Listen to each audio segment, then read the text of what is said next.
also, at some point, to briefly come back to the very basic issue of what in your treatment makes it particularly spiritual. Okay, how do you define, is there a line there between the psychological and the spiritual? Because many of the things that we refer to in talking about spiritual psychotherapy strikes me often as more intentionality than actuality.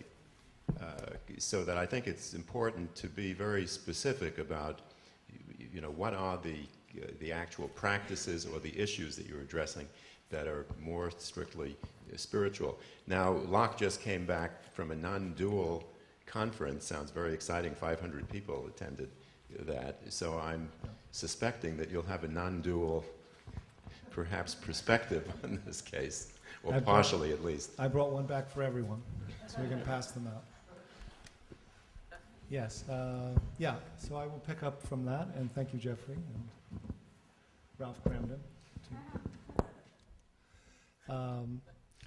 Just to say, I just came back from this non-duality and science conference, of which part of it was non-dual wisdom and psychotherapy. So the interesting thing, as we began having Bernie talk about the kind of context of what therapy is, what its structure is, where it comes from in our culture. These were a group of scientists who are doing everything from neurological research on the brain to quantum theory to math to all sorts of interesting variety of things. And then the spiritual traditions that are described by non-duality in some ways are kind of what you might call the place where the mystical traditions from all traditions meet. So in some ways, the definition that was of spirit is one that could be agreed on experientially by many traditions, which is that there's a dimension of consciousness which, as David Bohm defined spirit, which is unmanifest and real. So unmanifest means you can't hold it in your hand.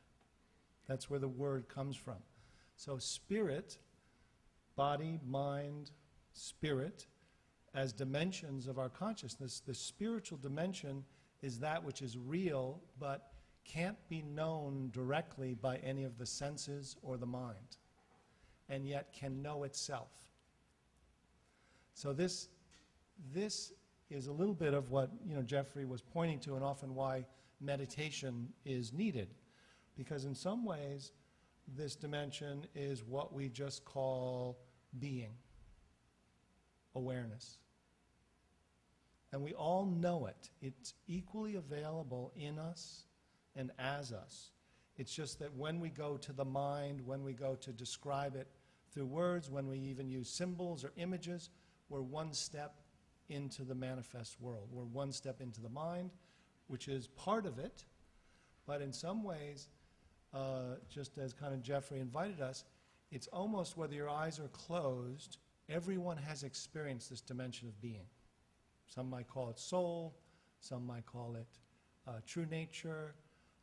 It's a quality that has a dimension of well-being and awareness that is with what comes and goes.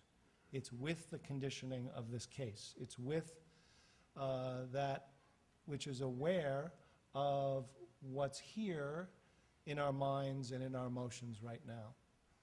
So being able to actually learn how to access that really in a moment, because it's a natural dimension of our being, is almost like we learned before, like we've learned how to access emotion or feeling. So we might not have known because of our growing up that, we had, I don't know, I'm really upset. And then sometimes in therapy, or whether we learn through other ways, well, you're upset, what is that? Oh, well, I'm just, agitated. Okay, well, what kind of agitation? Well, I guess I'm frustrated. Oh, frustrated. Okay, that's a type. Okay, what kind of frustrated? Well, frustrated and sad. So we start to learn almost in therapy dimensions of our being and consciousness. And this one dimension, which is now being described, which is pointed through different methods like meditation, and people access through different doors. And it's not as if there's one religious way to get there or even a language to describe it. What it is a kind of wake dimension of our being that we don't even know is actually available to all of us at all times. And in some ways, just putting it on the map as that, and then going through kind of a playful exploration in therapy, when you're with somebody, and using words like resource. The resource. What is the dimension? Jeffrey mentioned. At night, both on the level of shame that would come up or agony, but also of what is the resource. What is the resource that could deal with this that is seems to be unbearable? So in some ways, the continuing to live in the conditioning has gotten this client, kind of a repetition compulsion, has continued to repeat the same relational situations almost out of awareness, almost without, just like within a room, this person could pick out the person who was like her father. Like, oh, that guy's, I'm attracted to him. He seems great, It's like that kind of immediacy on the level of conditioning is what? Is an energetic level. So it's both a mental level. That's right. So there's a mental level, there's a physical level, there's an energetic level, and in some ways the spiritual dimension, this non-dual awareness, includes all of those, but is none of those in its essential, pure dimension. And that dimension never remains pure. If you remain in the pure dimension of that, you're kind of in a spiritual bypass. It's only when that dimension of being includes the psychological, the pain. In fact, it's almost what that in some ways that boundless awareness, that dimension of being that has this loving quality, in some ways is the only thing that can bear the unbearable. It's only by finding what I found, that this dimension of being that is in some ways aware of the ego function, but is not the ego identity as we know it as a kind of self-referential complex, but is a dimension of a wider, deeper well-being. From that well-being, intimacy is possible. But before that, it's almost like we're in a subject-object world because we're conditioned. We're caught in this dimension.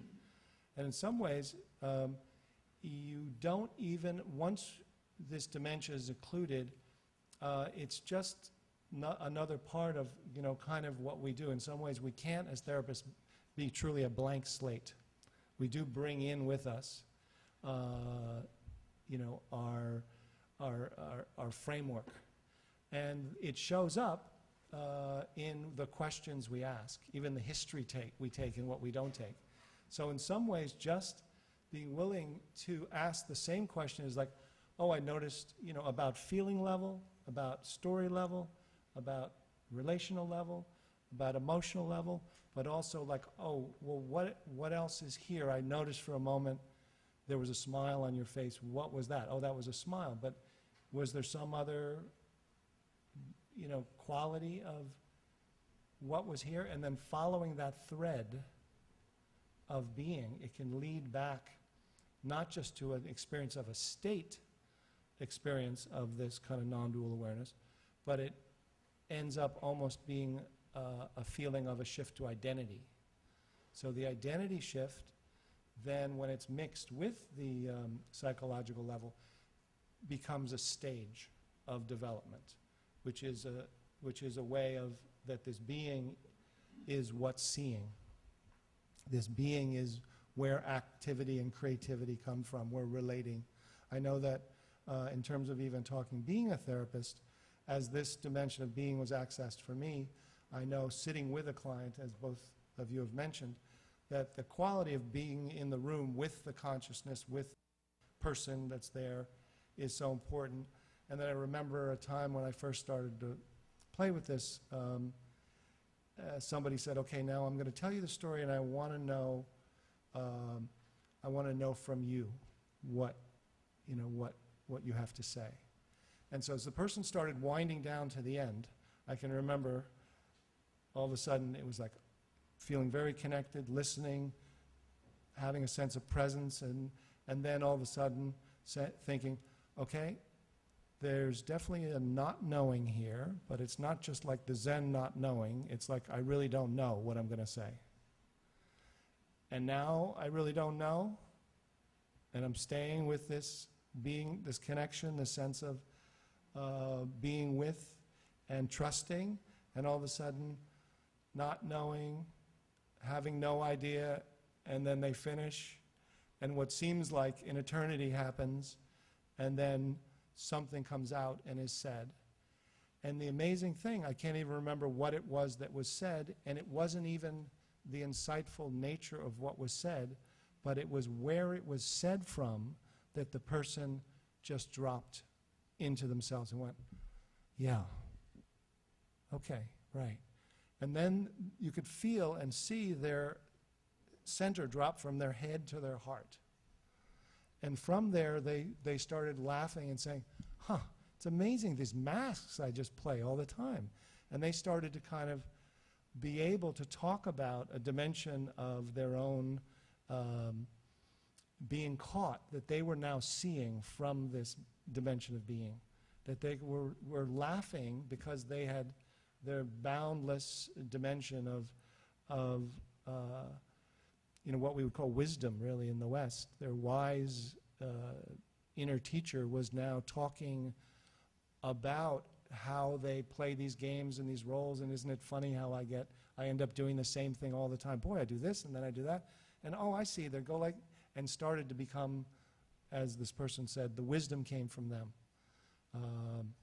So just that possibility that at any point, it's like awareness can kind of unhook from thought and kind of drop into a dimension that's not sleep, that's not, it's almost what you were saying, Sam, about we're really not going into an altered state, we're actually coming out of a trance. That we live in kind of a trance, and almost like the awareness recognizing itself as being and not referring to thought to orient, but finding an intelligence that's awake and alive and clear. All of a sudden, this kind of well-being and joy and presence is available as part of the full human experience. Thanks very much. Thank you.